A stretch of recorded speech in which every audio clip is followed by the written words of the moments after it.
Hi, my name's Max and I'm a developer with IBM MQ.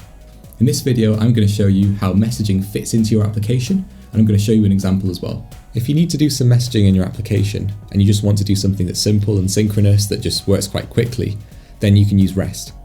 But if you use REST, you don't get asynchronous messaging, you don't get assured delivery, and you don't get more powerful messaging patterns like transactions. If you want to use more advanced features of messaging, you're going to need a messaging provider. To use that, what you'll do in your application is you'll write some code to an API which will call messaging libraries, which do a lot of that messaging heavy lifting for you. So that code will communicate with queues, it will deal with transactions, with TLS security, and so on.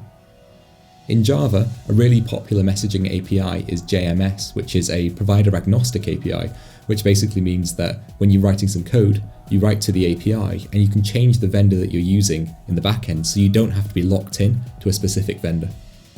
So in this video today, we're going to show you an example using JMS with IBM MQ. At the end of the video, we'll show you some samples that you can use in multiple languages to write some production-ready code. In this video, we're going to use a pair of sample applications which are based on the content in this tutorial. So we're going to put a message and then we're going to get it again. And we're going to do that from my machine using my installation of MQ in a container. But typically, this communication would be done between applications running on different systems. A typical use case might be an online shopping application where a customer would click a buy it now button, and that would send a message from an ordering app to a stock app asking to place that customer order. In our example today, the putting part will represent that ordering step, and the getting part would represent that placing of the order from the stock app. So let's go and have a look. So this is my directory structure for the application I'm going to be running. So we can see we've got lots of empty folders here, and then we've got a folder called JMS, which contains our Java files, which are the files we're going to be using now. We've also got a couple of jar files, which are these files here. So this file here is basically what contains the IBM MQ libraries. So it contains the libraries that we'll talk to. And this is the JMS jar file, which basically contains the JMS code that we're going to be using. So let's go and have a look at our actual Java code. So here I am inside of Visual Studio Code, and this is my JMS put.java file.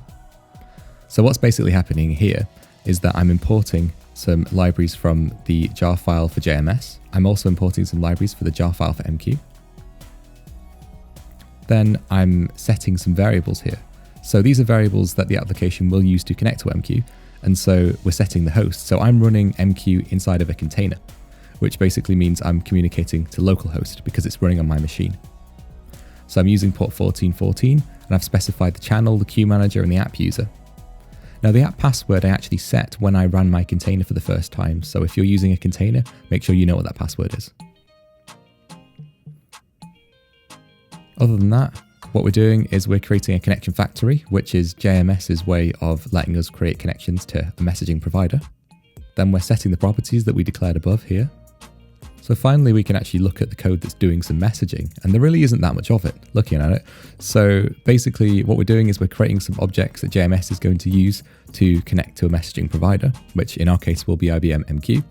Then here we're creating a message. That's all this stuff is doing. We're just creating a message there. And finally, we're going to create a producer, which lets us send that message to the destination, which is the queue that we specified above. So that's all the stuff we really need to do. So below that, all we're really doing is catching errors.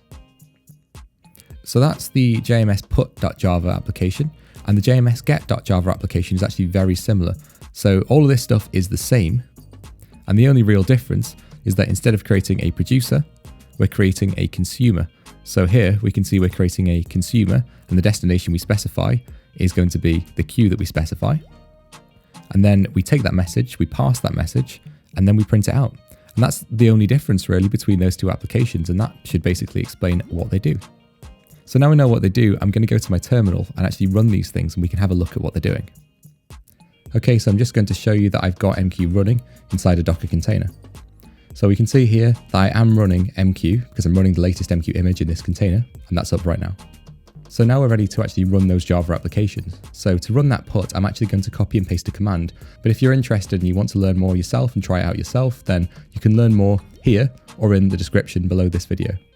Okay, so this is the command I want to use to run my JMS put application. So if I hit enter, we'll see some output. So we can see there that we've sent a message and we've got all of this text, all of this extra stuff about the JMS message class. And we can see that we put the message to dev queue1 on the queue manager, and we can see that we put the message, your lucky number today is 689. So now we've put the message, let's go and have a look at it.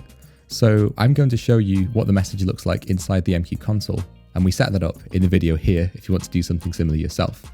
But just going over there now, we're inside the console, and if we click on manage QM1, which is the queue manager I've set up, we can see that we've got one message on the queue dev queue1.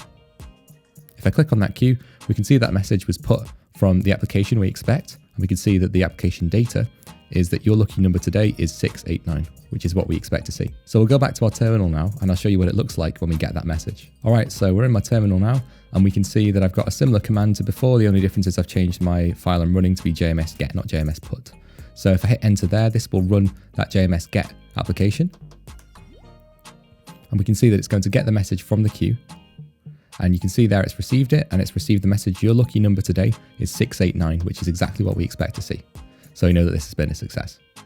Finally, if I go to my console, I can see that there was a message here, but if I refresh this, I can see that that message has now gone. It's been purged from the queue because we've already got it from that app. So the example we gave earlier where you place an order online and that order goes to a stock app, which takes some stock for you, that would be the kind of process that would go on here. So what would happen is that ordering app would put a message onto a queue, and then that stock app would get the message from the queue. So we can see there that it would work in a similar way.